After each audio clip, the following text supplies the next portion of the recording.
ግብሪ ሕያዋይ ሳምራዊ ዝለኣኾ ሓገዝ ብትክክል ናብ ቦትኡ በፂሑ ብዙሓት ሰባት ከዓ ምስጋንኦም እናገለጹ ይርከቡ ንግብሪ ሕያዋይ ሳምራዊ ኣብጽሑልና ዝተባሃለ መልእኽቲ እውን ለሙዓንቲ ንግረ መንገደይ ከብጽሓልኩም እየ ማለት እዩ ኣዝዩ ዘገረመ ፍሉይ ዝኾነ ተራእዩ ዘይፈልጥ እስላም ማለት እዩ ኣሕዋት ኣብ መላእ ሃገር ዝርከቡ ዳርጋ ምባል ይከኣል እዩ ብዙሓት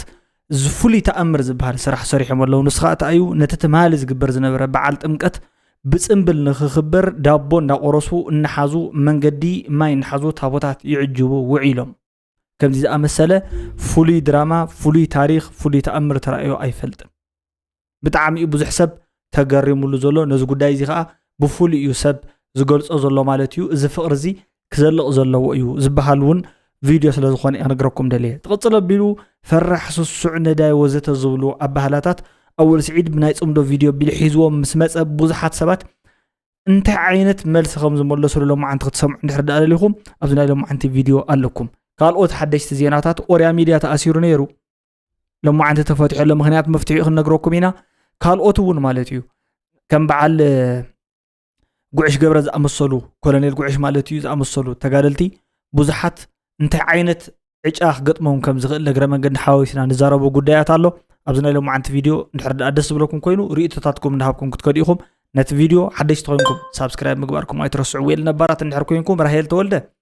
ነቲ ቻናል ማለት እዩ ላይክ ያገራቶ ላይክ ጌራ ሊኢኻትለይ ልቢ ማለት እዩ ራሄላሽ እናኑ ፍሽኽ ያላ ማለት እዩ ብጣዕሚ ይቀኒለይ እናኑ ሕጂውን ላይክ ጌራትለይላ ሽደን ለቁማፅ ኣይትኹን ብርሃነ ልፍዓተይ ባዕልዩ ሃረውሎ ክብል ሽግር ፈጢሩ ዝሰጎጎ ሰብ የለን ብርሃነ ኣሎ ብርሃነ የለን ነቲ ጽምዶ ዋላ ሓንቲ ሽግር ኣይኮነን እቲ ሽግር በዓል ሽደን ይኹም ጸረ ጽምዶ ናይ ህዝቢ ሰላም እዩ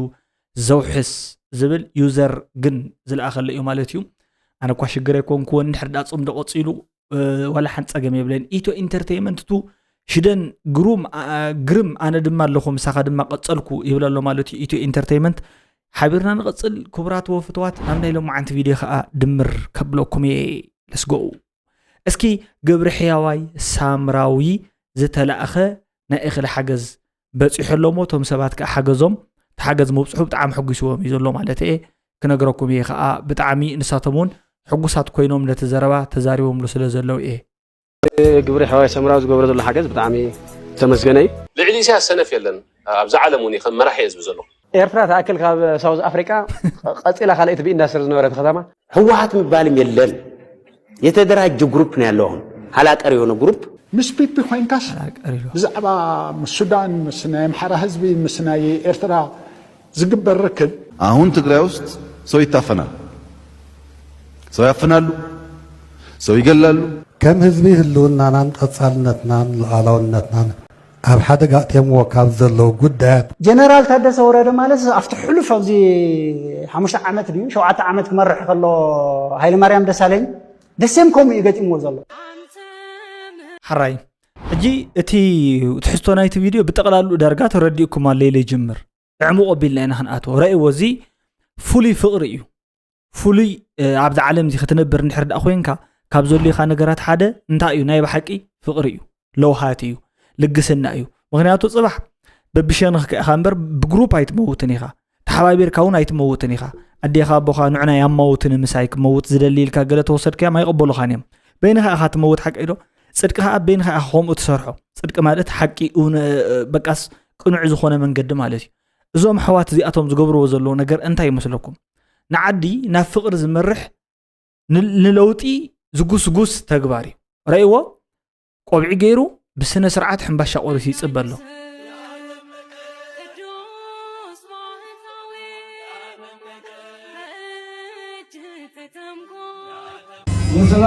فولي رأيوه مالتي أنس زي فيديوس كامي جركا خو مخانو فليت كام انتان كيتو بليه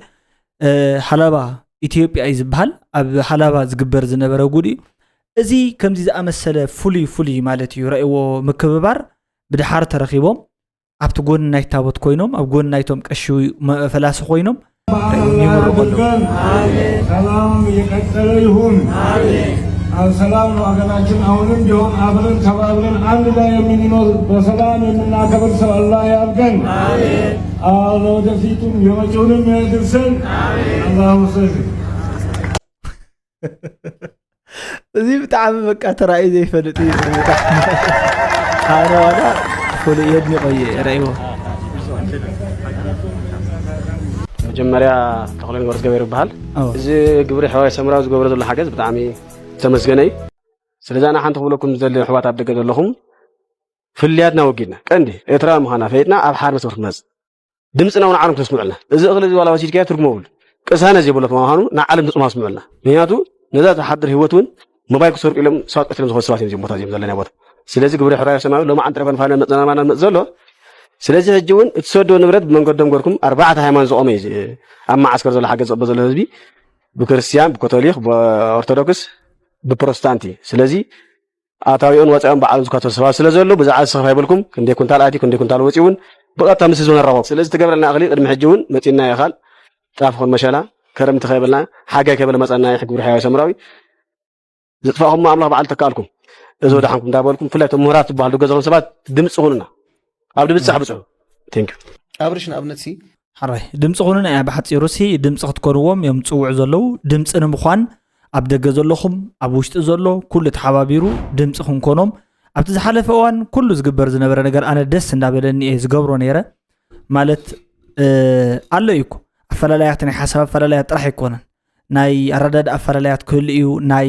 ስርዓት ምድጋፍ ምቃወም ወዘተ ዝበሃል ነገር ኣሎ ሰብ ግን ክቃወም ይኹን ክድግፍ كبلع سلازلوا كبلع اللوم زم سبات زبل حساب لني كاب صقم كأخدحنو خول اللوم زبل رديتي أنون زلن مالتي ناي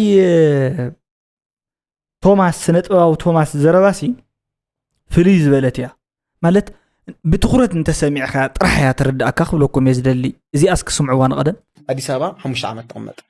اديس ابا 5 عام مستقمط كندا تخيد اب كندا مساتها سراح كتجمر تدلمو تشغر سلازي انت يطعسك 5 عامات اب اديس ابا خوفيلا 4 كما مو كلوس تخوين لانجويج تماركو كم زغم قبل كلوس انت خوين خم زي غور كتبل شعو ايمن مصنا اديس ابا تايتبل اتا قلع قدم ذا بروسس كلانجويج تمار مويا تمار غزيها اب تيك توك مرأينا بكمزن كيتحلف إلكا تمارو سلازي حانت قالكا انت دا تفاتيحة نتا دحري عدد لا جينيريشن تمتزلا ولو روغال انت بدات يعطحل فلا زلا هو حدار حدار نابرا دي مسلك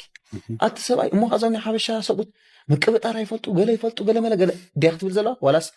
صحفتي ترغاكي انا نعاي زغاغين ነገር سمعتي ابزي ادميخ نعاي زغاغين ነገር زي مصننع كتصننع غزي اندهالو نخلو اكن خمز قال نعاي زغاغين ነገር قدم حدار طنسي نعاي زغاغين ነገር كمزي انت رايلاتا تتاقال ابيوت انت تحسب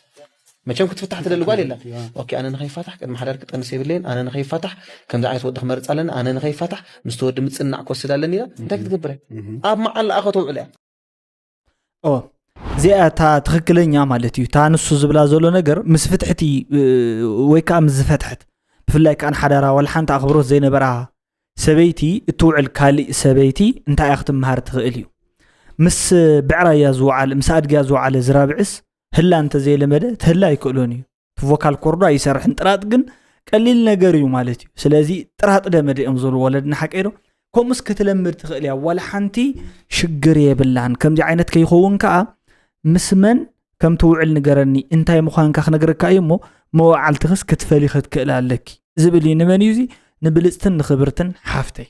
يساي مالتي سنف نداي فرح سسع زبلا نجزا هاجرو شريف شيط وزت زبل قالت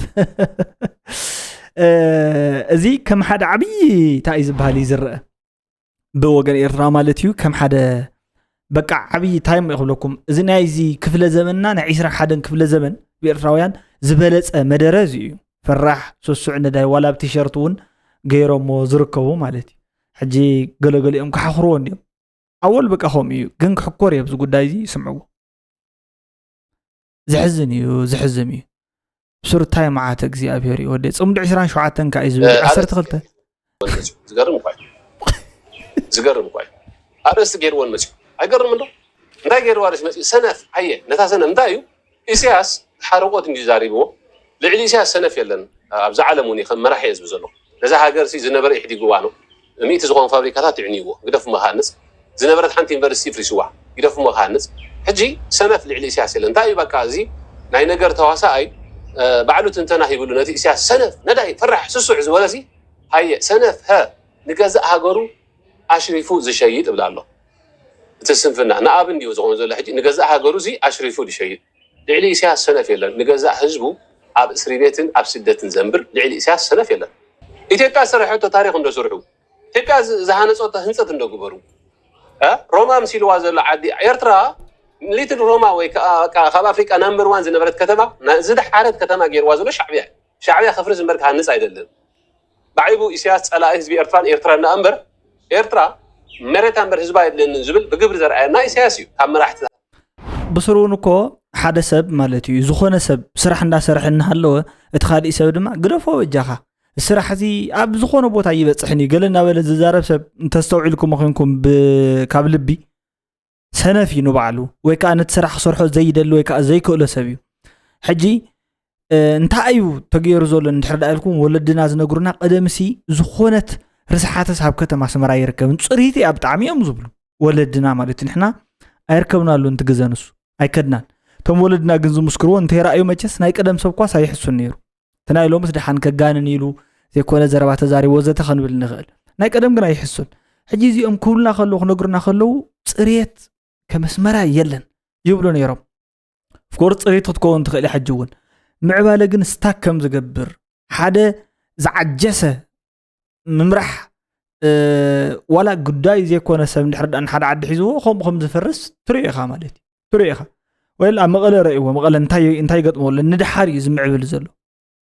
اسمرا حجي ودي بقى مخنياتوت استاغنان تخوينس ابو طويله تمعباله بقى توالا خسرح زبله سوون كاتو يكلن مخنياتو زخونه ነገር እንዳገበረ ነገለገልዩ بزخونه يفرارحون انتاي كذا يبحال حجي تحق ايفتوان مبزحتهم زم لقمصمص زلمود سبات نتحق ايفتوان دايفيهم زخود زنقاسقسو صبوق علنا عدن دكو حيزنا لنا نيبل نبعلو امنتا يارغ اب سدت غن يبل غن عدس حيزنا لنا يبل تا غبرلك تعدي عد مالتكو عد بوخا عد ديخا حخا زلو اديخا زلاتو غزا زلو ነገር ادي كميد حنادي خاغله تبلو سوشال هيوت كاغله تمحدرو لي خون زلو نزي خاص كم جغننت كا مليشم حيزم مزموص سبات كسمع خلخو انا اچوربرت مخانه ميزردن زيم حجي شوفاتيوم غن ابوشت ختما خوينا مشوفتوا ميديا على فيسبوك وزته مالتي تاريخنا إيرترا جزاءت مالتي سلازي أكن تاريخ السرح زي تصوي زاردل تصوي نا إسياسي تاريخك نقرأكم يلس قاعد حج تاريخ زي نقرأنا إسياسي حزين سنف نداي فرح سوسع جزاء ذلو ناي تقرينيا فوكابولاريس تدالي لهم مزيو حزي نظام دقفتو وي إسياس حيال زمثلهم ناتي بصوتون كله يقولهم اننا بلو ننشراشر وغنيهم دحر إسياس سنف خلو سمع لها ناي حقي رجع بهلا دراشو طفاقه إسياس إيرترا تاكل كاب ساوث افريكا قصيلا خليت بي اندستر زنورت ختمه قدم 7 عامت استهانت ختمه حز خير قدم 8 عامت اسمرا زفلط اسب تمليشو تزخيت تنخافن تن بارات كلنا بعلوا تصرغيا سنين بزز تغير ነገር يقولون حزي قال خيدان مس دخنت قال خيدان تزي اسيرخا او 30 قلنا عامت حنصرغيا كو مسرحه يابكان إيشاش سنه فخلو ميتافوريكالي مثلك حقي مثلك هوات مبالي እሺ እዚጋ ሕዋት ባህልካ አየለን ይዝብል ማለት ሓላፍ ማለት እጅዚ ተስፋይ ራያ ታዩ እንተልኩም ስምዒት ዘጥቆዕ ተቃላሳይ ሶይሉ ዝጻረፍ ማለት ኣብቲ ምሕጋዝ ገለ ኣብ ገንዘብ ኣብ ገለ ቀዳማ ኢሎም ጎበዚ ወላ ንዓዱ ወላ ውሽጡ ሕሩር እዩ ማለት ኣለዎ ግን ከዓ ሃንድል ኣብ ምግባር ሕጀፍ ተረዳ ዋና እንታይ ድዩ ምስ ሰባት ወላ ኮሪኻ ይኮረኻንሲ ብፀባይነት ነገር ሃንድል ክትገብረለካ ክትሕዞ ክትቀለለካ ማለት ጥበበኛ ክትኮነሉ ይዘለካ ኾምታት ነገር ዘይክእል ሰብዩ ማለት በሐጽሩ ነገርኩም ከለሁ የለን የተደራጀ ግሩፕ ነው ያለው ሐላቀር የሆነ ግሩፕ ተጠቃሚ ነው እንጂ ሽፍቶች አሉ በቃ በህዝብ ላይ ይሸፈቱ ሻዕቢያ እስካለ ደግሞ ኢትዮጵያ በምንም ተአምር ሰላም አይሆንም አሁን ማያቅም እስከዛሬ ባለፈው ሳምንት አሁን ፋኖ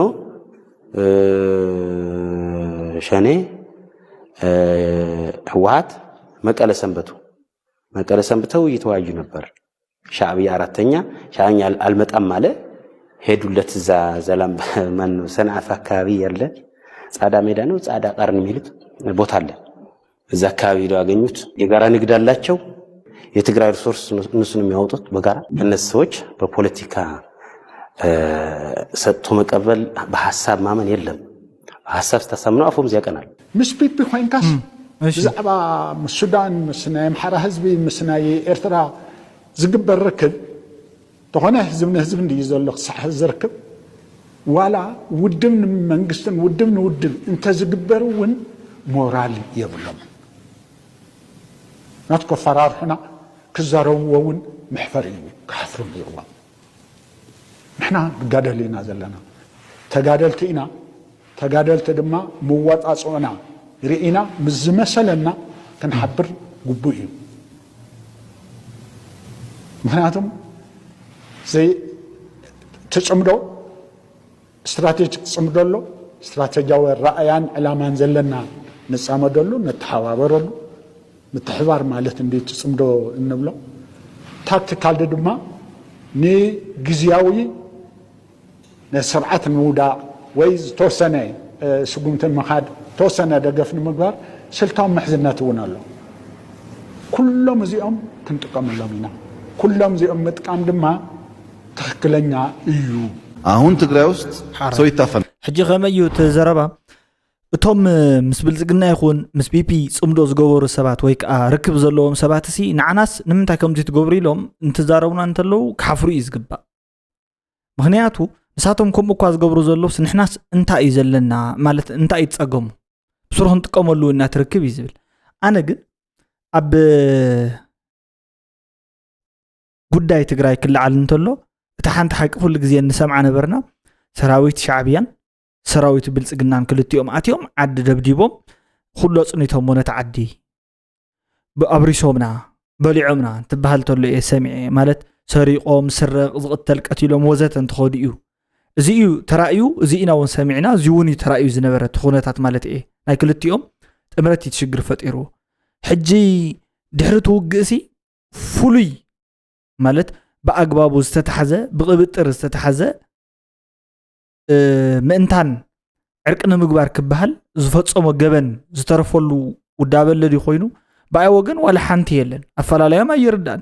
ባዕሎም ንባዕሎም እዮም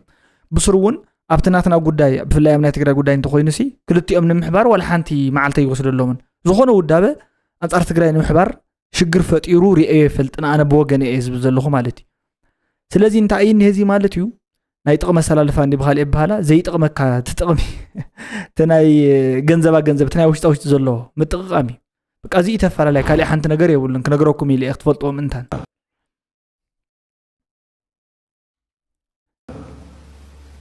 ሰው ያፈናሉ ሰው ይገላሉ ሌላው ቀርቶ ለእርዳታ የሚሰማሩ ሰዎች ይታፈናሉ ይገደላሉ እርዳታ እንዳይሰጡ ማለት ነው ከዚህ ቀደም ካደረጉት ጥፋት በላይ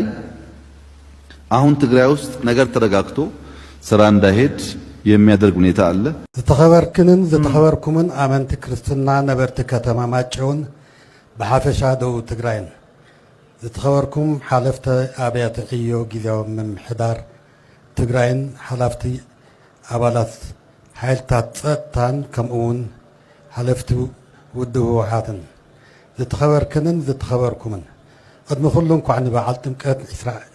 2018 ኣብፅሓኩም ኣብፅሓና ክብል ይፈቱ ከም ህዝቢ ህልውናናን ቀጻልነትናን ሉዓላውነትናን ኣብ ሓደጋ ኣትየምዎ ካብ ዘለዉ ጉዳያት ሓደ ቁልፍን መሰረታውን ጉዳይ ኣብ ኢኮኖሚና ብትሉም መገዲ በፅሒ ዘሎ ዕንወትን ካብዚ ከይንወፅእን ከይናሓውን ዝግበር ዘሎ ርኡይ ተግባርን እዩ ጊዜያዊ ምምሕዳር ትግራይ እዚ ዘሎ ሽግር ምስ ፌደራል መንግስቲ ብምዝራብን ብልዝብን ክፍታሕ ዘለዎ ኢሉ ካብ ዝብል ክፍታሕ እዩ ካብ ዝብል ጽኑዕ እምነት ብተኸታታሊ እንዳፈተነ መጺኡ እዩ እዚ ጻዕሩን ሕዚ ይኹን ብቐጻሊ ኣጣናኺሩ ክቕጽለሉ እዩ ጀነራል ታደሰ ወረደ ማለት ኣብቲ ሕሉፍ ኣብዚ 5 ዓመት ድዩ 7 ዓመት ክመርሕ ከሎ ሃይለ ማርያም ደሳለኝ ደሰም ከምኡ ይገጢምዎ ዘሎ ናይ ትግራይ ሃይለ ማርያም ደሳለኝ ይኾን ዘሎ ጀነራል ታደሰ ወረደ ጀነራል ወሎ ኣብቲ ጸጥታ ዘሎ ይኹን ኣብቲ ግዜያዊ ምሕዳር ዘሎ ይኹንሲ መንጀሪኖ ትመርሖ መንጀሪኖ ኣትመርሖ ዘላ ንኹሉ ማለት መንጀሪኖን መሰላቱን ዝመርሕዎ ውድብ ድዩ ትካል ይኸ እንታይ ከም ዝኸውን ንፈልጥና ተተሓሳስባ ንሱ ኩናት እዩ ወረ ኩናት እዩ ኣብኡ ይኽነብር ዝኽእል ትውዳዊ ንሶፍ ኣብ ኩናት ይኽነብር ስለዚ ተቐርቂሩ እዩ ዝርከብ ወላ ሓንቲ ትፅሑፍ እውን ከም ዝተረዳእኒ ወይ ከዓ ከም ሰማዕኹ እንተኮይኑ ባዕሉ ከም ዘይፀሓፎ ምክንያቱ ንምንባብ ኣዝዩ ከም ዘፀገመሉ ድሓን ዋላ ተኻሊእ ሰብ ኣብ ጎኑ ዘሎ ፅሒፍ ይሃቦ ግን ትፅሑፋት በቃ ተሸጊሩ ከም ዘንብቦ ዘሎ እዩ ዝረዳእኒ ካብ ክልተ ገፂኡ ፅሑፍ እውን ዝመስል ብዝኾነ ኮይኑ ግን ናይ ሎማዓንቲ ቪድዮ ነዚ እዩ ዝመስል ሕፅር ኢሉ ዝተወሰኑ ቁም ነገራት ኣብ ውሽጢ ዘለዎ ንዓኻትኩም ከዓ ብቐሊሉ ማለት እዩ ንእግረ መንገዱ ዝኾነ ኣንግል ክትርእዩ ዝገብር እዩ من علىهم حسابات يزاروا يوم زلوا سبات حساباتهم كأن إحنا نخبروا لهم منين سأل الله من أنت خونه جن هذب زي ما أخل هذب زي ما أزن زخون يكون حساب أنا خمس مثلا إني بول كي نايبين حساب الأمبر نعدز كم حساب يكون اللي إذا أمن قدم كدادم هزبي قدم كدادم زت أمي حرسب قدم كدادم تسد قدم كدادم زهلق زلوا نبرة وزت زي ملس نت أنصار قفعوي سرعات زي على الزخون يكون سب أجرباريو بناتي يزبركم زلخو مالت نتا نجر تخوحلا انت سألا ولا انت بلاسي منم تفتر نجر يلان يلي ازقمت نمنا له معند فيديو انكو عب سلام مساهم يلي جميريو احنا قنيو تاخذ لكم مدلي تصبوا اسمعنا تشاو احنا قنيو حواتي ما نطيب